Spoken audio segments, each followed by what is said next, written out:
All right, the Denver Broncos have fired coach Nathaniel Hackett. This doesn't come as a huge surprise, although it is a little bit interesting having it come after the Week 15 season with not many games left to go. The Broncos could, of course, fire their situation. They've got the worst team situation in the NFL, maybe one of the worst team situations that we've ever seen. They've got $16 million in cap space heading into next year, and they don't have many ways to get rid of it. One of the biggest problems they have, of course, is quarterback Russell Wilson, who will be taking up $22 million in cap space next year, but they won't be able to get rid of him. They've given him such a high guaranteed amount of money that if they choose to cut him, that would cost them about $107 million in cap space. So instead of getting rid of Russell Wilson, they've moved on from head coach Nathaniel Hackett, who, of course, had his own number of problems that he had to deal with. Nathaniel Hackett was an offensive head coach. He was meant to be the primary play caller, and of course was supposed to bring in the new look McVay, Shanahan style of offense that has been taking over the NFL,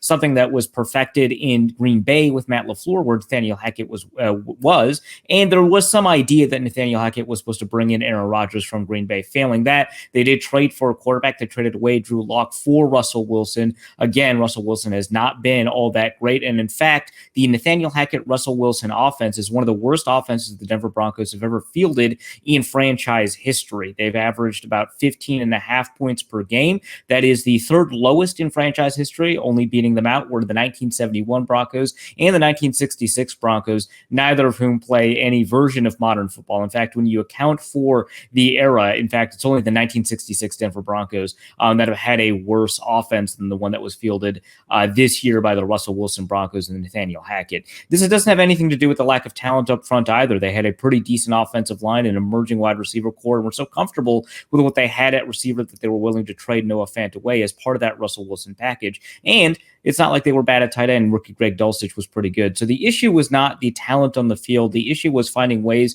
to manage Russell Wilson, make sure that he could be an effective quarterback. That didn't happen. And also manage the locker room going forward. The Denver Broncos had a very good defense, and for most of the year, they actually were a top 5 defense, and in fact were one of the best defenses, second in the NFL in points allowed per game before their bye. Unfortunately, during their bye week, they traded away their premier pass rusher, Bradley Chubb, in part because, they felt that they weren't going to be able to win the season, in part because Nathaniel Hackett wasn't, doing very well as a head coach.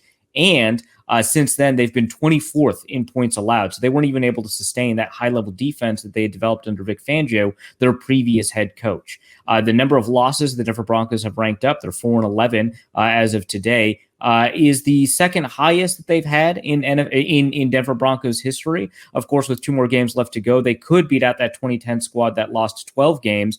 And it might be very well the lowest point that the Denver Broncos have seen in a very long time. Now, what matters going forward, we don't know. We don't know what the Denver Broncos are going to do right now at a head coach, whether or not they're going to promote from within in order to get that. But there are a number of candidates that they could look at in the offseason if they want to get a new head coach. They could go in a defensive direction. So, for example, they could go after D'Amico Ryans. He's one of the hottest head coach names on the market. He was given a number of interviews in the last offseason cycle, but turned some of them down because he felt he wasn't ready quite yet. They could also go after the Dallas Cowboys defensive coordinator, Dan Quinn, who has done an excellent job building up one of a different top 5 defense in the NFL and maybe build on that quality. Or they could go after an already Super Bowl winning head coach in Sean Payton.